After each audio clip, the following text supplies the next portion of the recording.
Hey everybody, today I wanted to share a quick video or a breakdown on sports supplements in general. We will start over here.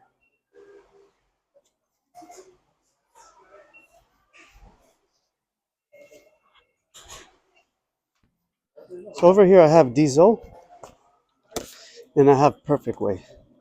So here's a classic example. If you could understand this, you can understand a huge department in the protein area. Same brand. Here I have Diesel. Here I have Perfect Whey. Diesel, is a whey isolate.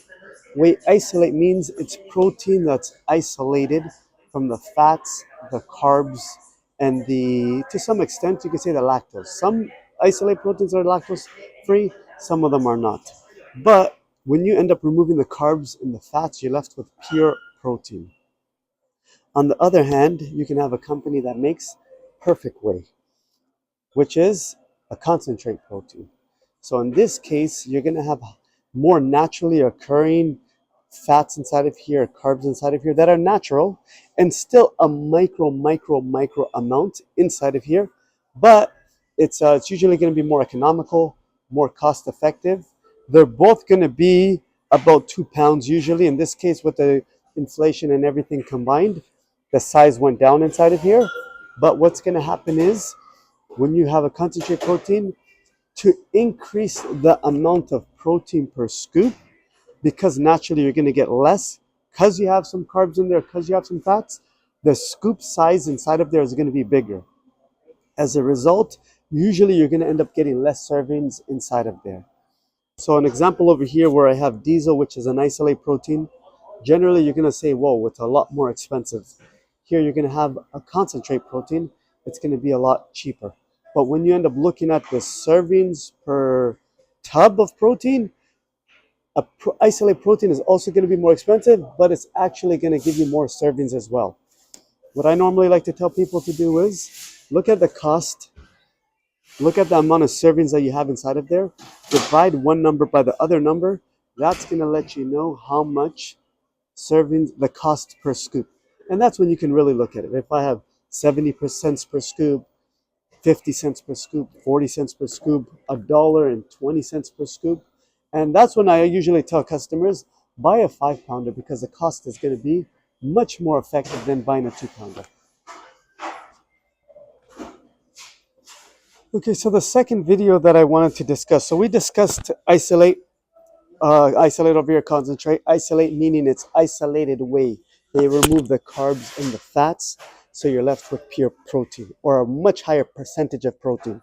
How do you figure that out?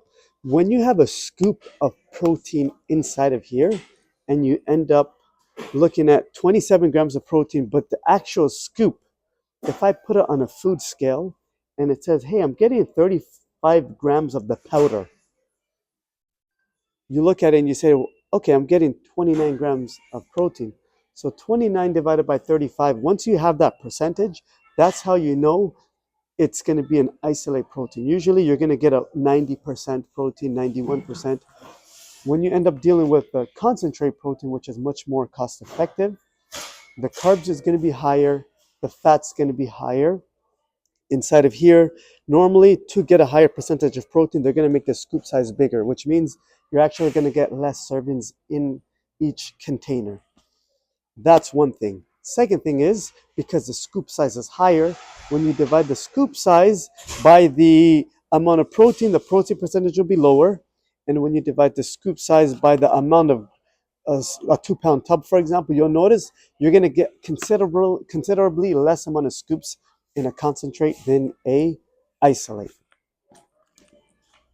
Okay, so the third thing that I wanted to discuss with you today is the world of pre-workouts. Now, when you're looking at a pre-workout, there's so many different varieties. You're gonna have a pre-workout. The main thing with a pre-workout is it's giving you energy before you work out. The most common study that I've come across is taking a pre-workout about 35 minutes before you actually train. So for some people that might be when they leave their house going to the gym. Some people that might be when they pull over to Healthy Planet to our energy fridge, our grab and go fridge, or they might grab a drink. It might be somebody when they're leaving work before they go home, they'll quickly go to the gym. But you don't want to ever take a scoop of protein when you're starting to work out because it takes 35 minutes. Sometimes by the time a person is leaving the gym, the energy kicked in. So now it's you can't sleep at night and you're having a hard time. So the general thing I normally tell people is the timing of it is going to make a big difference. Another thing about the pre-workouts is I usually tell people the very first time that you're going to take a pre-workout, if they've never taken a pre-workout before, I would say start with a quarter of a scoop, half a scoop, three-quarters of a scoop, and then work up to a full scoop. Never look at that tiny scoop size and say, oh, this is nothing, let me take two, or let me take a full. Just because you want to make the cost a lot more effective. Obviously, you want to be able to add a protein inside of there or an amino acids formula. That way you can have a customer buying a bundle, which we know if they're taking a pre-workout, an amino acid or a BCAA formula intra-workout, so while they're working out, and then they have a protein shake after, they're going to see really good results. The second thing about the caffeine content inside of here, some pre-workouts, the caffeine content is much more it's much better to take in the evening. For example, A cuts, the amount of caffeine I have inside of here is about 124 grams of caffeine. That compared to, for example, C4 Ultimate, in here, what do I have? 300 grams of caffeine.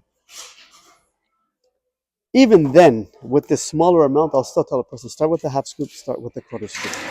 You have that. Something like this, the person I would recommend this to is they've tried pre-workouts for a long time. Nothing is really working for them. They're like, I can take a pre-workout and go to sleep. Even when that happens, I normally would tell a person, your body has reached its tolerance. Don't take pre-workouts for a month or so. Let your body recalibrate where the caffeine will start to work again. So you have that. The other thing is, if you have beta alanine inside of there, it's similar to niacin. You're going to get a tingle in your body. Some people love it. They feel like, hey, that's how I know that the pre-workout is working. Me personally, I don't like it. So I would always look for a pre-workout that doesn't have beta alanine. Even when you do have it, after your third or fourth a day taking it, that tingle that you get, it's going to go away. If somebody did want to buy a pre-workout that had beta alanine, I would let them know you might get a red flush. Your ears might feel a little bit itchy. Your chest or your neck area might turn a bit red. That's just the flush. It's going to go away shortly afterwards. The other thing I like when I'm recommending a pre-workout, I would look at the amino acids. I would look at the profile in there to see, are there BCAAs inside of there? Are there additional amino acids inside of there? Are there electrolytes inside of there? Does it have some B vitamins inside of there? Does it taste good? Does it mix well? Does it clunk up? And another thing which comes from experience, and this is why I personally love finishing a pre-workout or finishing a tub instead of hopping around to different things. A lot of companies, when you get down to your last few scoops, because it oxidized so many times when you open it and close it, it starts to clunk up and it becomes really hard.